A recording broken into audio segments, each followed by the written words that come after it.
Hello student, आज के इस लेक्चर में हम पढ़ने जा रहे हैं एनालॉजी। एनालॉजी क्या होता है? एनालॉजी का मतलब होता है सिमिलैरिटी। कोई चीज़ें आपस में किस टाइप से सेम दिखती हैं, उनके बीच में कोई रिलेशन है तो हम उसको बोल देते हैं कि वो चीज़ें क्या आपस में सिमिलर हैं। ठीक है, तो एनालॉजी का मतलब क्या होता है? सिमिलैरिटी। और एनालॉजी जो है हमारा एक रीजनिंग का पार्ट है और इस पे काफ़ी टाइप के क्वेश्चंस जो हैं हमारे पूछे जाते हैं। ठीक है, एनालॉजी में जैसे मैं यहाँ पे ये लिखूँ कि ए स्मॉल ए, फिर उसके बाद मैंने लिखा बी और स्मॉल बी, तो हमारे पास ये एक पेयर बन गया और ये आपस में कुछ रिलेशन से कनेक्टेड है एक दूसरे से। तो हमें यहाँ पे अगला पार्ट बताना है कि उनमें क्या रिलेशन आएगा। अब देखो ए के बाद क्या आता है? बी। ठीक है, तो बी के बाद क्या आएगा? सी, और सी के बाद क्या आएगा? डी। नेक्स्ट क्या लिख रखा है? फर्स्ट कैपिटल लेटर को इन्होंने स्मॉल लेटर लिख रखा है, तो फिर ये यहाँ पे क्या आ जाएगा? स्मॉल सी और स्मॉल ही डी। तो ये आपस में दो पेयर बन गए जो एक दूसरे से क्या है? सिमिलर है। ठीक है, तो इस टाइप से हमारे पास नंबर बेस्ड एनालॉजी होती है, लेटर्स बेस्ड एनालॉजी होती है, वर्ड्स बेस्ड एनालॉजी होती है और स्टेटमेंट बेस्ड एनालॉजी होती है। इनको हम वन बाय वन करके समझेंगे। फर्स्ट टाइप में क्या दे रखा है? उस विकल्प का चयन करें जो तीसरे स्थान से उसी प्रकार संबंधित है जैसा दूसरा स्थान पहले स्थान से है। तो क्वेश्चन क्या दे रखा है? किसान, खेत, कलाकार, डैश। तो दूसरा शब्द पहले शब्द से कनेक्टेड है, यानी कि खेत जो है वो किसान से जुड़ा हुआ है किसी ना किसी रिलेशन से।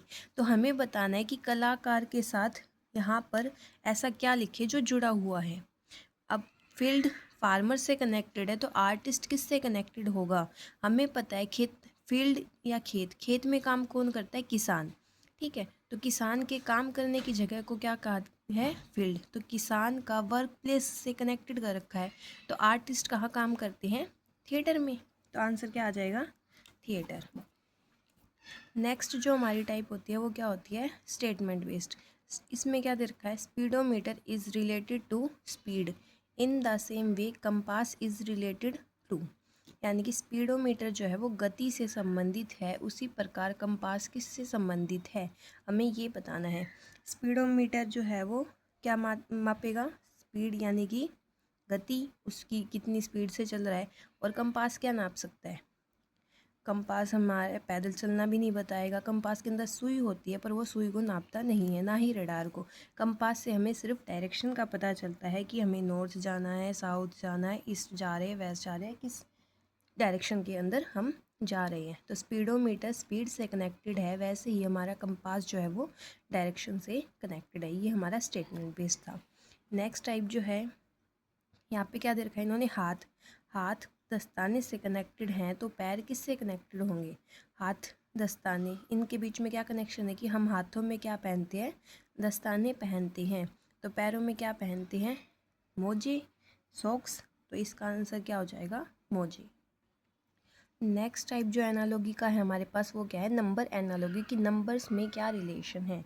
तो यहाँ पे हमें दे रखा है 4, 9, 25 और डैश। 4, 9 के बीच में हमें कुछ रिलेशन देखना है। हमें ये दिख रहा है कि 4 जो है वो किसका स्क्वायर होता है? 2 का स्क्वायर होता है। 9 जो है वो किसका स्क्वायर होता है? 3 का स्क्वायर होता है। 25 किसका स्क्वायर होता है? 5 का स्क्वायर होता है। अब यहाँ से अगर मैं यूँ देखूँ कि 2 और 3 यानी कि नेक्स्ट नंबर का ही स्क्वायर ले रखा है, तो अगर मैं 5 से नेक्स्ट लूँ तो वो क्या आएगा? 6, और 6 का स्क्वायर कितना होता है? 36, पर वो हमारे यहाँ पे ऑप्शन में नहीं है। तो ये क्या बन रहा है? देखो 2, 3, 5, ये क्या है? एक प्राइम नंबर है। 2, 3, 5, 5 के बाद नेक्स्ट प्राइम नंबर कौन सा होता है? 7, और 7 का स्क्वायर क्या होता है? 49। तो आंसर क्या हो जाएगा? 49। ठीक है, अब इसमें क्या दे रखा है? 11, 22, 13 डैश। 11 और 22 के बीच में हमें एक ऐसा रिलेशन फाइंड आउट करना है जिससे हम 13 का रिलेशन बता सकें। तो अगर यहाँ से डायरेक्ट अगर हम नॉर्मली सोचें तो 11 की 2 से मल्टीप्लाई करी तो 22 आया, तो 13 की 2 से करेंगे तो कितना आएगा? 26, पर 26 तो ऑप्शन में है नहीं, तो हमें इसमें कुछ ट्रिक लगानी पड़ेगी। हमें सोचना पड़ेगा कि ये किस टाइप से कनेक्ट कर रखे हैं। तो यहाँ पे 11 की अगर मैं मल्टीप्लाई करवा रही हूँ 2 से, अब 2 कैसे बन रहा है? 1 + 1 करने से 2 बन रहा है ना। 1 + 1, तो यहाँ से हमें कितना मिल रहा है 22। ऐसे ही 13 की मल्टीप्लाई करवाएंगे। 13 किससे मिल के बना है 1 और 3 से, तो इन दोनों को जोड़ के जो नंबर हमें मिलेगा उससे हम मल्टीप्लाई करवा देंगे। दैट मीन्स 13 की मल्टीप्लाई करवाएंगे हम 1 + 3 से। 1 + 3 कितना हो जाएगा 4, तो 13 × 4 कितना आ जाएगा 52। आंसर क्या हो जाएगा 52। नेक्स्ट क्या दे रखा है 1 4 से कनेक्टेड है, तो 5 किससे कनेक्टेड होगा 1 और 4। ये क्या है 1 का स्क्वायर, ये क्या है 2 का स्क्वायर।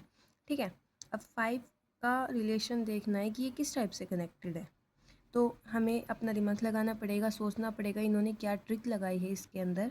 तो 1 में 1 जोड़ा तो हमें 2 मिला और फिर उसका स्क्वायर किया ना, यानी कि 1 के अंदर जब हमने 1 जोड़ा फिर हमें 2 मिला और देन हमने उसका स्क्वायर किया तो हमें 4 मिला।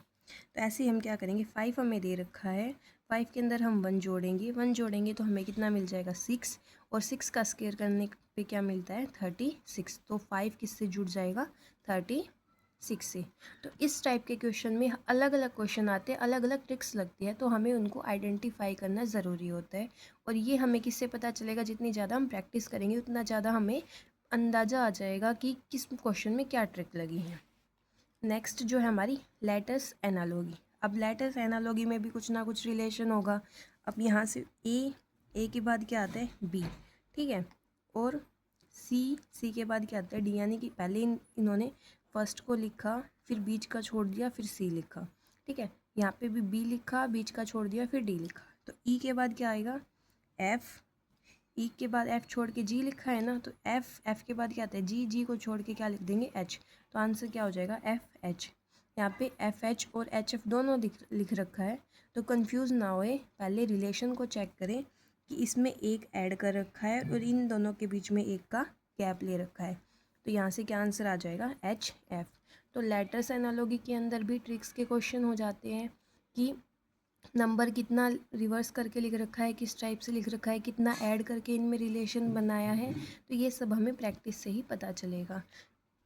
आई होप सो कि आपको ये समझ आए होंगे। अगर और क्वेश्चन एनालॉगी पे बेस्ड चाहिए तो मेरे को ज़रूर बताएं। Thank you for watching my video.